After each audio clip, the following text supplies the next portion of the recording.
High culture এবং লো কালচারের একটা ধারণা তৈরি করেছে। এই হাই কালচার এবং লো কালচারের যে ধারণাটা, এটা তৈরি করা হয় আপনার ইতিহাস লুট করার মধ্য দিয়ে।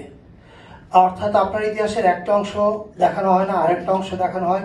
যে অংশটা দেখালে কাকে হাই কালচার বানানো যাবে, কাকে লো কালচার বানানো যাবে, তার ইচ্ছা অনুযায়ী নির্ধারণ করা যায়, ওভাবে সে এটা নির্ধারণ করে। এখন লো কালচার কি? লো কালচার হচ্ছে, আমি এই দেশে বড় হয়েছি, স্কুল করেছি 80-র দশকে, তারপর 90-র দশকে শাহবাগে আড্ডা মেরেছি, এরপরে নিজের কাজে ঢুকেছি। আমি দেখলাম যে আমি যখন নাখালপাড়া থাকতাম, তা আমার আম্মা কোনোদিন কোনো স্কুলে যান নাই।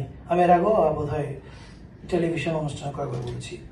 আমার আম্মা আমার মামাদের বই দেখে পড়াশোনা শিখতেন, কিন্তু উনি খুব ক্রিয়েটিভ মানুষ ছিলেন। আমার প্রতিদিন রাতে 3টা-4টায় ঘুম ভাঙতো। আম্মা তাহাজ্জুদের পরে নিজে নিজে গজল বানাতেন, এবং গজল গাইতে গাইতে উনি একসময় ফানাফিল্লা হয়ে যেতেন। এবং আমি দেখতাম যে একই গজল উনি দ্বিতীয়বার বলেন না, অর্থাৎ প্রতিদিন উনি একটা নতুন করে তৈরি করেন। তো আমি এরকম একটা জায়গায় বড় হয়েছি।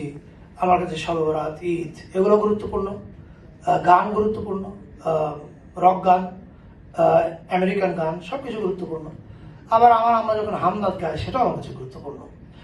এই অবস্থা নিয়ে আমি শাহবাগে এসে উপস্থিত হইলাম একটু আর্ট কালচার করবার জন্য। এখানে এসে দেখলাম, আমি এটা লিখেছিলাম 2014 সালে, আমি জানি না আপনাকেও পড়েছেন কিনা। আমার একটা লেখার নাম ছিল এই চেতনালয়ে আমরা কি করিব। সেখানে আমি বলেছিলাম যে আমি শাহবাগে এসে দেখলাম যে এখানে পূজা নিয়ে কথা বলা যাবে, বড়দিন নিয়েও কথা বলা যাবে, বৌদ্ধ পূর্ণিমা নিয়ে বলা যাবে, কিন্তু আপনি যদি ঈদ নিয়ে বলেন, শবে বরাত নিয়ে বলেন, তাহলে আপনি খ্যাত, you are not cultured enough. এখন আমি তো ভাই শাহবাগে এসে মাত্র একটা তরুণ ছেলে, আমি বুঝলাম যে এখানের ভাও বুঝে আমি চুপ হয়ে যেতে হবে। ফলে শবে বরাত এবং ঈদ আসলে আমি আর কোনো আওয়াজ দিতাম না। তখন আমি নাগালপাড়ায় আমার সময় কাটাতাম। So that's how I live my life.